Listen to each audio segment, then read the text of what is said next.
Audiopreguntas de Geografía de Grandes Espacios Mundiales. Capítulo 2. Rusia y el espacio euroasiático de la CEI. ¿Cómo se produjo el proceso de la ocupación del territorio en Rusia? Entre los grupos de población del territorio en Rusia, los del Cáucaso y Asia Central han sido poco dados a dejar sus territorios. En cambio, los eslavos siempre han sido emigrantes. Como consecuencia de una alta fecundidad tradicional en estos, los sucesivos gobiernos soviéticos llevaron a cabo una lenta y progresiva ocupación del territorio. En el siglo XVIII, la explotación minera hizo afluir a colonos libres y deportados políticos, y la construcción del Transiberiano arrastró migraciones masivas que traspasaron los Urales. El poblamiento de Siberia meridional fue impulsado por el poder soviético mediante incentivos y el descubrimiento de grandes riquezas minerales y de fuentes de energía en la parte asiática deshabitada provocó el traslado voluntario o forzoso de cientos de miles de personas. Así surgieron las zonas industriales de los Urales, Asia Central y Siberia. Durante mucho tiempo las migraciones se decidieron de forma autoritaria y tuvieron como consecuencia la redistribución de la población y el aumento de densidades en las zonas semivacías, pero la escasa motivación para quedarse en aquellas regiones de clima adverso se ha reflejado en el importante número de migrantes que han regresado a sus tierras de origen, que ha llevado a ser de un 75% en Siberia occidental. Características de la CEI en relación al proceso de urbanización. El proceso de urbanización es espectacular, duplicándose la población en dos periodos, de 1926 al 29, donde el número de habitantes de las ciudades se triplica, y de 1940 a 1965, donde aumentan el número de ciudades. De aquí se derivan grandes problemas de alojamiento, transporte y abastecimiento. También existen diferencias de origen en la Rusia zarista, donde las ciudades tienen una función defensiva de mercado o funciones administrativas, y durante el régimen socialista solo tienen función industrial, ligando el desarrollo de la sociedad socialista al desarrollo de la sociedad urbana. Tienen una desigualdad de distribución territorial compleja en las regiones europeas, con dos grandes ciudades, Moscú y San Petersburgo, y elemental en transcaucásica, Asia Central y Siberia. En este periodo destacan las ciudades hongos, nacidas de la expansión hacia el este y hacia Siberia, a lo largo del Transiberiano y junto a yacimientos mineros. Pese al estancamiento de algunas ciudades especializadas, la atracción de las ciudades por los pobladores rurales sigue siendo general, sobre todo en Occidente. Caso aparte es Moscú, que para detener su propio crecimiento fomentó el crecimiento de unidades cercanas, pero en ella se ha acumulado un enorme poder de función política administrativa reflejada en la red de transportes, que se ha convertido en un enorme centro de intercambio con 9 estaciones, 4 aeropuertos y 2 puertos fluviales, centro de una verdadera región económica con los mismos problemas que afectan a todas las metrópolis del mundo. Cite los grandes focos de poblamiento históricos de la CEI. El mapa de densidades refleja la importancia demográfica de los 3 focos de poblamiento históricos. Primero, el área de poblamiento eslavo entre el Báltico, el Volga y el Mar Negro, que aprovecha las mejores tierras agrícolas y la cristalización de la red urbana tras las fases de desarrollo industrial, con extensas áreas de densidades superiores a 50 y hasta 100 habitantes por kilómetro cuadrado, muy altas en relación al conjunto. Centros urbanos e industriales, grandes ríos y litorales son factores de concentración. Segundo, el Cáucaso, con georgianos, armenios y tártaros instalados en cuencas y valles interiores.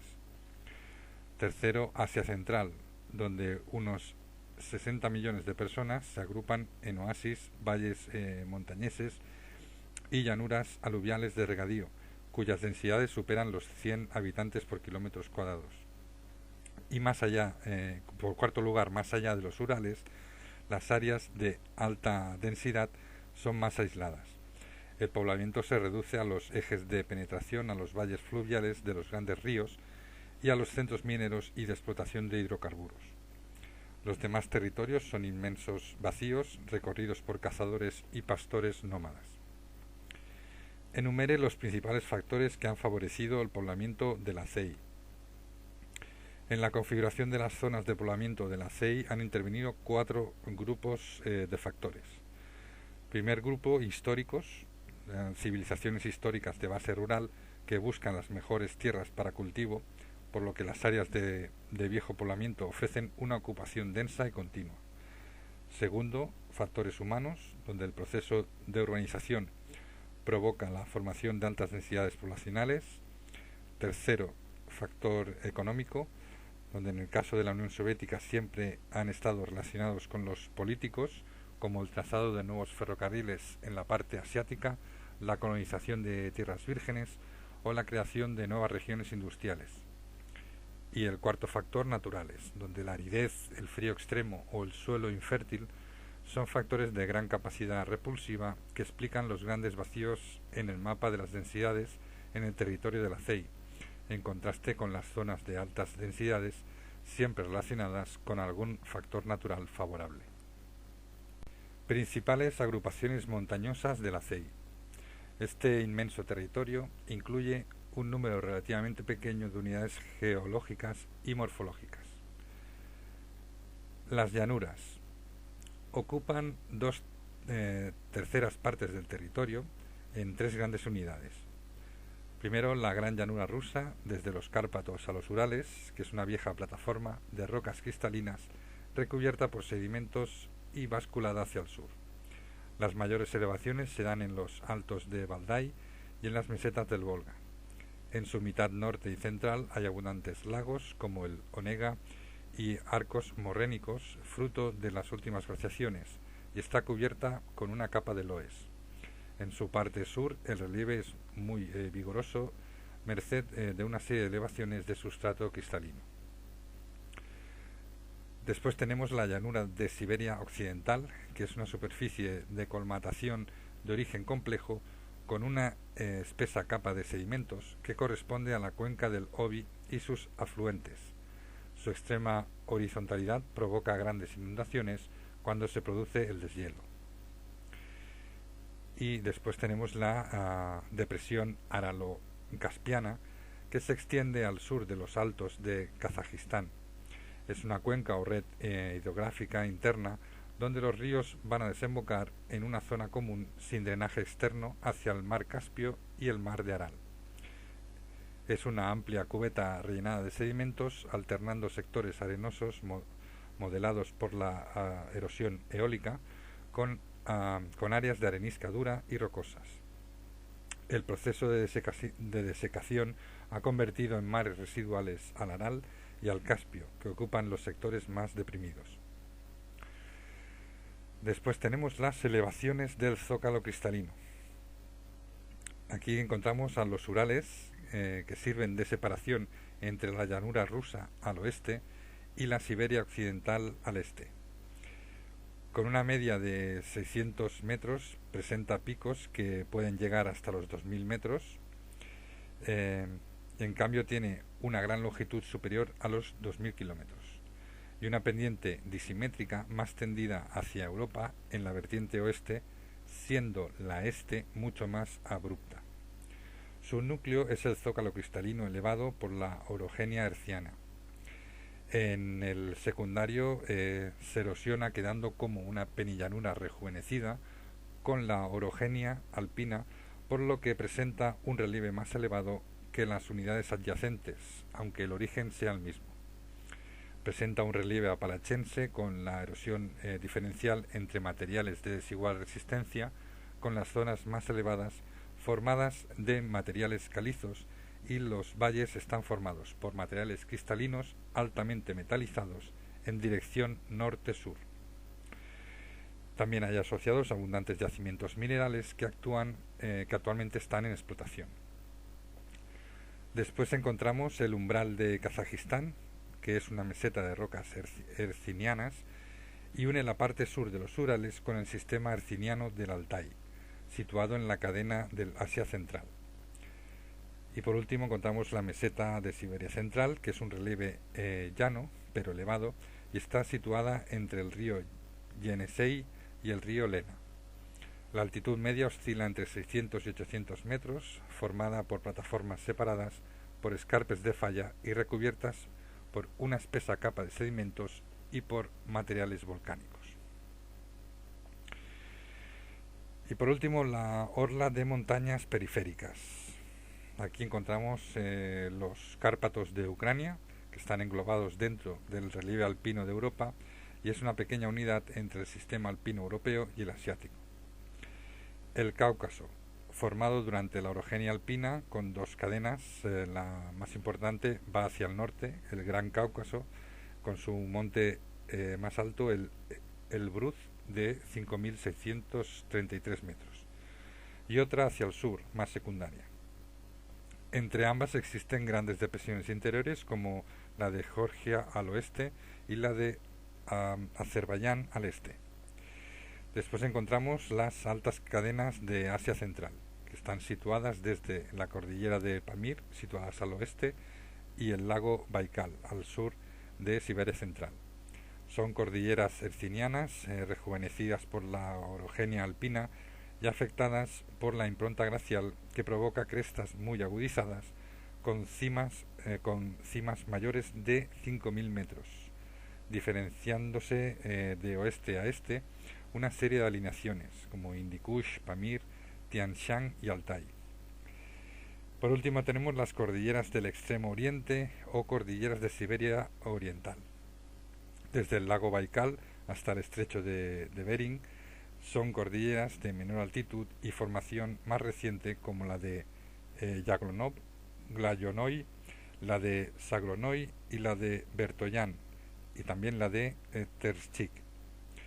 A partir de estas cordilleras aparecen las alineaciones costeras, que son sedimentos plegados más jóvenes cuanto más hacia el este, junto con cumbres volcánicas asociadas al cinturón de fuego, con fuertes seísmos y vulcanismos, con más de 50 volcanes, de los cuales 10 aún siguen activos. Características generales de los elementos del clima en la CEI. Dos situaciones atmosféricas dominan a lo largo del año. En invierno, un potente anticiclón térmico de aire polar se instala en Siberia con masas de aire fría y seca, traducidas en temperaturas extremas, donde se han llegado a los 69,8 grados en Verkhoyansk. Las depresiones atlánticas apenas rozan el norte, frente polar, y el sur, frente mediterráneo. En verano, la situación se invierte. El calentamiento de la masa continental forma una depresión térmica de aire cálido con tormentas y lluvias irregulares y violentas, facilitando una circulación más fluida de los vientos del oeste, mientras que en la región del Pacífico la llegada de masas de aire húmedas provocan abundantes precipitaciones estivales. La transición a invierno y verano apenas dura unas semanas. El deshielo, iniciado en primavera, provoca enormes trastornos circulatorios por las inundaciones y barrizales que hacen impracticables el campo y caminos. Frío y aridez son consecuencias directas de la continentalidad, que hace que las temperaturas sean anormalmente cálidas en verano y anormalmente frías en invierno. En verano la evapotranspiración es muy fuerte en regiones meridionales, y en invierno la nieve cubre 3/4 partes del territorio y los ríos se congelan. En total, el exceso de calor o de frío inutiliza la mitad del territorio. Las precipitaciones anuales en casi todas las regiones del país son muy escasas, además de irregulares. La influencia marítima es escasa. El océano glaciar ártico está helado de 8 a 11 meses. En el Pacífico la corriente fría de Oya-Sibo envía nubes y nieblas, pero no lluvias, y el Atlántico está muy alejado y los frentes son desviados por el anticiclón siberiano, salvo el noroeste. El clima continental de la CEI, clasificación y principales características. Es un clima continental generalizado con 4 grandes variantes. Primero, continental tipo medio. En los territorios europeos, con valores de referencia en Moscú, precipitaciones superiores a 400 milímetros, suficiente todo el año, temperaturas medias anuales superiores a 4 grados centígrados y oscilación térmica superior a 30 grados. Segundo, el polar continental. En el Gran Norte, con temperaturas medias mucho más bajas, sobre todo en verano, y menor volumen de precipitaciones. Tercero, el hipercontinental, al este de los Urales, agudizándose hacia el este, donde se extreman las temperaturas, sobre todo en el mes más frío, y aumenta la oscilación térmica, que pasa de 30 grados y puede superar los 50 en las mesetas de Siberia nororiental. La temperatura media anual raramente supera los 0 grados y las precipitaciones suelen ser inferiores a 400 milímetros, acusándose la sequía de los meses invernales dominados por el anticiclón. Y el cuarto es el continental árido, en la depresión aralo-caspiana, con inviernos poco fríos y veranos calurosos, media superior a 30 grados y máximas medias de 45, y lluvias anuales inferiores a 250 milímetros. Principales formaciones vegetales de la CEI.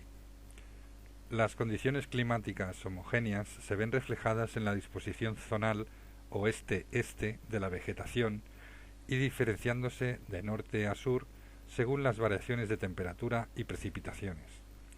En las tierras septentrionales de clima polar se desarrolla la tundra, con un suelo y subsuelo helado, una vegetación pobre y discontinua compuesta de musgos, líquenes y plantas herbáceas.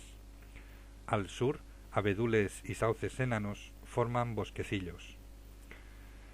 Después encontramos la taiga, que es el gran bosque de coníferas siberiano, y junto al bosque mixto cubre el 45% de su territorio. Pertenece al clima continental, con veranos por encima de los 10 grados y precipitaciones moderadas. En la taiga oriental, el mayor rigor invernal limita la variedad, siendo típicos alerces y el abeto rojo. En la taiga occidental se les une el abeto común, el pino y el cedro. Hacia el oeste aumentan las depresiones atlánticas y aparecen árboles de hojas caducas, apareciendo el bosque mixto, con abundancia de álamos, sauces y fresnos. En el extremo oriente, los vientos húmedos del Pacífico acogen a otro sector de bosque mixto. Al sur de Kiev, el bosque no crece, apareciendo la estepa, que son formaciones vegetales sin árboles a través de una zona de transición. Se sucede la estepa negra o de suelos negros de gran fertilidad, la estepa gris y la estepa blanca, con formaciones semiáridas. Solo en las montañas altas y medias son las que escapan a esta zonalidad, sin olvidar la existencia de cuencas y valles intramontanos con características ecológicas muy peculiares. Causas que dificultan la actividad agraria en la CEI. Podemos enunciar 4.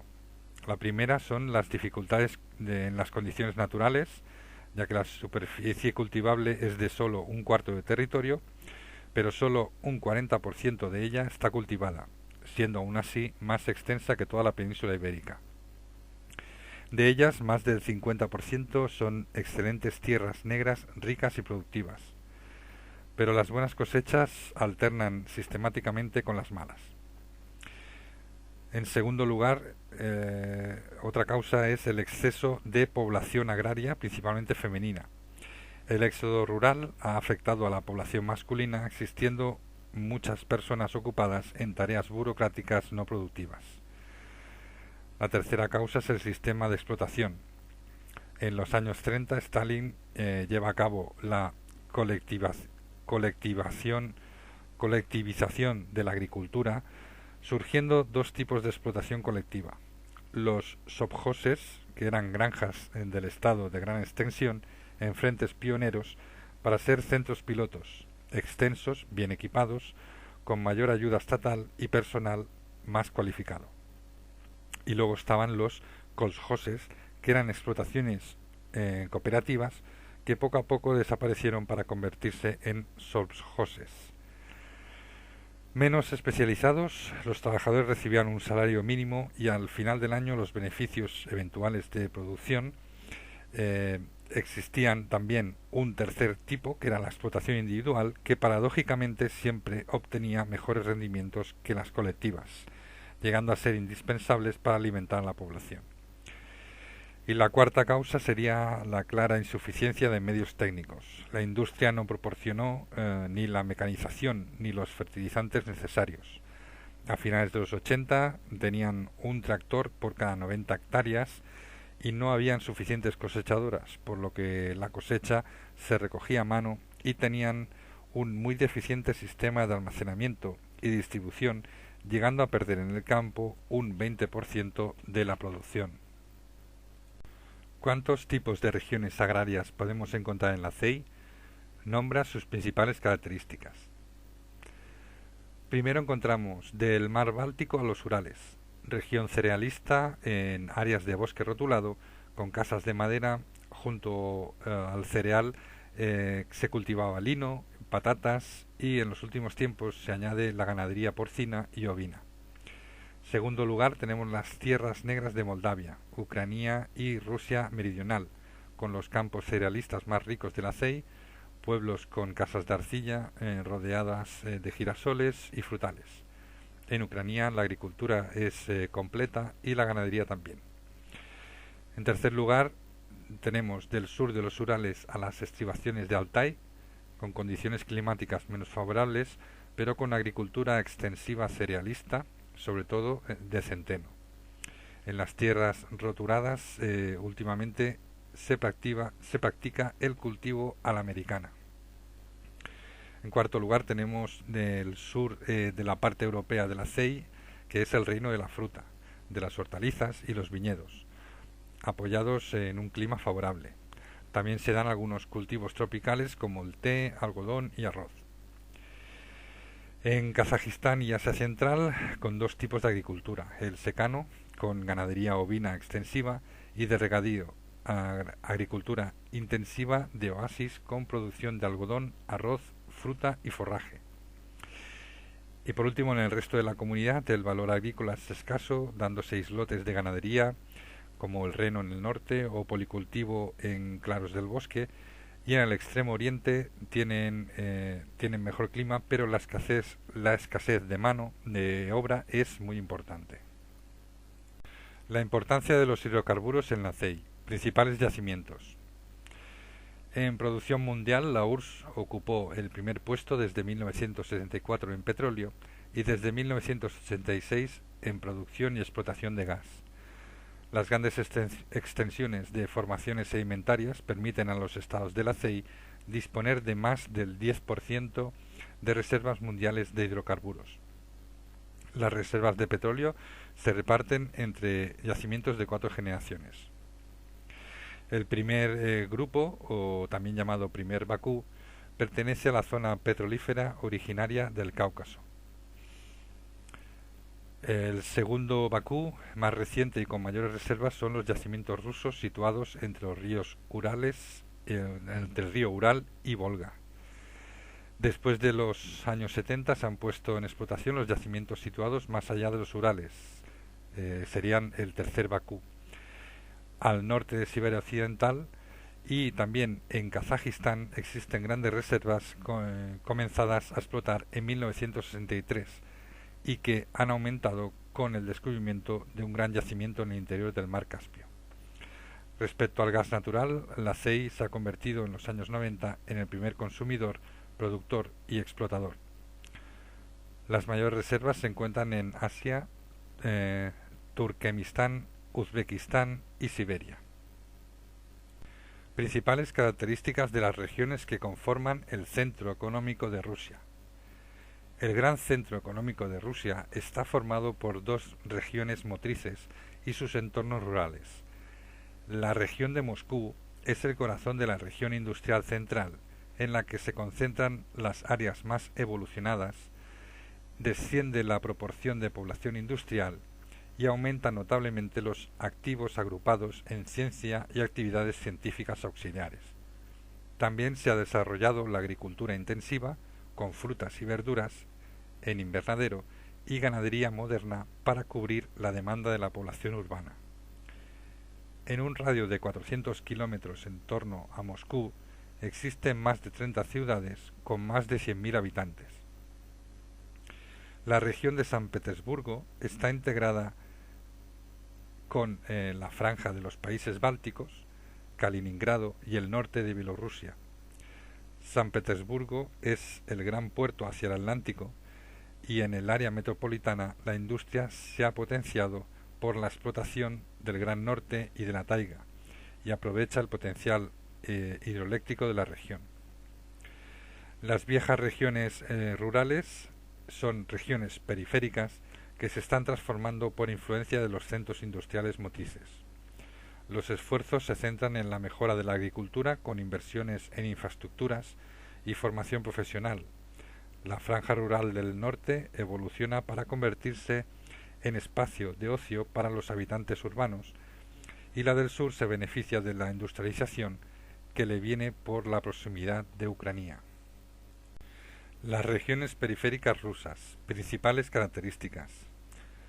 Al este de la Rusia europea hay dos regiones bien integradas con el centro principal.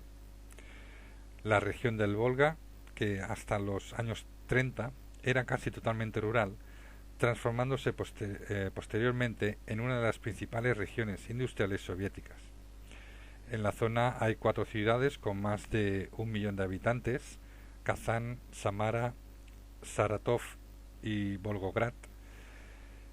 El río Volga proporciona agua para regadío de agricultura, trigo, maíz y girasol y para generar energía hidroeléctrica. Región de los Urales. La fuerte inversión soviética desde los años 30 transforma la zona implantando grandes industrias, siendo hoy la principal región minera. Produce el 30% de acero de la CEI. Regiones periféricas de la Rusia asiática son ricas en materias primas y fuentes de energía, con condiciones de vida extremadamente duras y alineadas a lo largo del trayecto del Transiberiano. Región del Kurnez o Kurbaz, con economía basada en el carbón y actualmente industria mecánica y química que superan la siderúrgica. Una parte se dedica a la industria de consumo. Espacios pioneros. Unos son agrícolas, estepas dedicadas a la producción expansiva de cereales, y otros extractivos e industriales. Luego tenemos otra área que es la Siberia Central y Extremo Oriente, donde son ricos en recursos mineros y energéticos, pero sus condiciones hacen costoso y complicado colonizarlas, limitándose a extraer las materias primas para enviarlas a otras regiones. En el Extremo Oriente existe una agricultura y ganadería para una población de 5 millones de habitantes en la franja marítima, pero también de aquí se exporta carbón, hierro, oro, petróleo y gas. Principales características sociales y económicas de los estados de la franja occidental. Al oeste de Rusia se sitúa Bielorrusia, Ucrania y Moldavia. Las dos primeras están estrechamente vinculadas con Rusia. Tienen economías diversificadas, infraestructura en transporte, comercio y servicios similares a la Rusia europea, y un territorio bien organizado con 3 ciudades con más de 1 millón de habitantes, sumando una quinta parte de la población de la CEI. En Ucrania, etnias y nacionalidades se mezclan. Ambas suponen para Rusia la puerta a Europa. Bielorrusia tiene una economía basada en tránsito de petróleo y gas ruso. Su capacidad de refinado, metalurgia, industria química, fertilizantes, automoción y tecnología informática. Vive de sus relaciones con Rusia. Ucrania tiene excelentes tierras y hacen de la agricultura que sea esencial en su economía, en donde se cultiva trigo, maíz, remolacha azucarera, girasol. Es una región industrial que produce carbón, hierro, manganeso y acero, aunque hoy está en declive. Hay 2 núcleos importantes en Ucrania, al este Donetsk y Lugansk, que producen acero y material ferroviario respectivamente, y al oeste la zona de Dnieper, donde produce energía hidroeléctrica y siderurgia. Goza de una incipiente actividad turística a orillas del Mar Negro. Moldavia está incluida en la URSS en la última expansión, con gran parte de población de origen rumano e inmigrantes rusos. Se integró en la CEI por su dependencia del mercado ruso para vender sus productos agropecuarios, anhelando anexionarse con Rumanía para integrarse en la Unión Europea, y pertenece a la UAM y a la Asociación Oriental. Principales características sociales y económicas de los estados transcaucásicos. Las repúblicas exsoviéticas del Cáucaso, junto con las de Asia Central, constituyen el gran sur de la actual CEI. Son estados con problemas sociales y territoriales de difícil solución, pueblos no eslavos con viejas rivalidades y economías pobres, conquistados e incorporados tardíamente al Imperio ruso, que mantienen su propio idioma y su tradicional cultura musulmana, hoy revitalizada. Su alta natalidad determina el fuerte crecimiento natural y agrava el problema de la pobreza.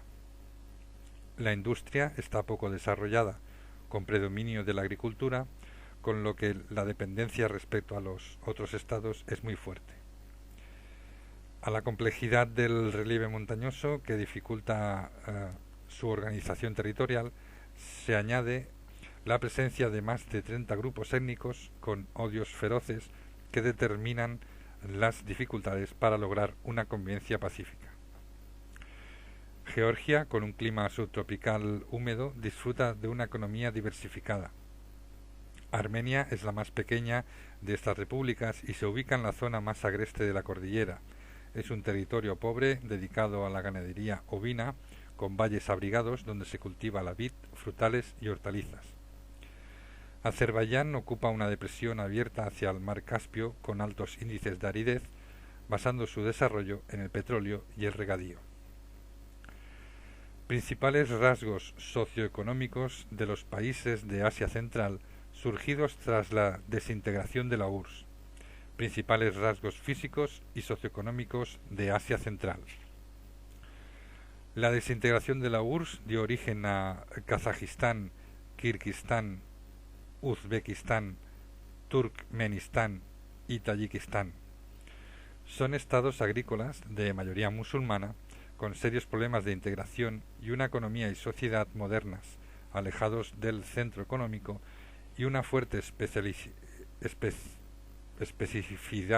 especificidad natural y humana. Valles, cuencas y oasis constituyen los medios de vida privilegiados. Los estados de Asia Central se caracterizan por el resurgir del Islam, una escasa identidad nacional de raíces históricas o culturales, con escasa emigración y población acumulada en zonas rurales. La actividad agrícola es dominante, con ganadería ovina extensiva en montañas del sur y estepas secas, y frutales y hortalizas en los regadíos tradicionales. Los proyectos socialistas se concretan en regadíos y producción de algodón, que parcialmente se transforma en la región. La crisis económica derivada de la desintegración de la URSS agudiza las diferencias sociales que se mezclan con divisiones étnicas y religiosas. Frente a Kazajistán y Turkmenistán, ricas en gas y petróleo, que han mejorado su situación. En cambio, Uzbekistán, Kirguistán y Tayikistán destacan por ser los estados más pobres y con menos posibilidades de toda la CEI. La industria sigue siendo muy escasa en estos países, mientras fortalecen los lazos con Rusia y se abren a la influencia de China e Irán. ¿Es cierta la afirmación que actualmente existe una difícil reorganización del espacio exsoviético? Razona tu respuesta. La respuesta es sí. Es muy difícil que el espacio exsoviético se reorganice a día de hoy, aunque no se pueda decir que sea del todo imposible. La zona es más estable gracias a la recuperación económica de Rusia, que pasó una fuerte crisis en los años 90. Actualmente, gracias al potencial energético que posee, Rusia ha regresado a la cabeza de la lista de las potencias mundiales. Así, este poderoso país parece que intentará reunificar a los demás estados de la CEI valiéndose de su influencia internacional. Pero existen fuertes factores para pensar que la reunificación está aún muy lejos. Las zonas sufren grandes diferencias económicas, sociales y regionales que son tan fuertes y tan arraigadas que llegar a acuerdos necesarios para volver a ser uno es casi una utopía.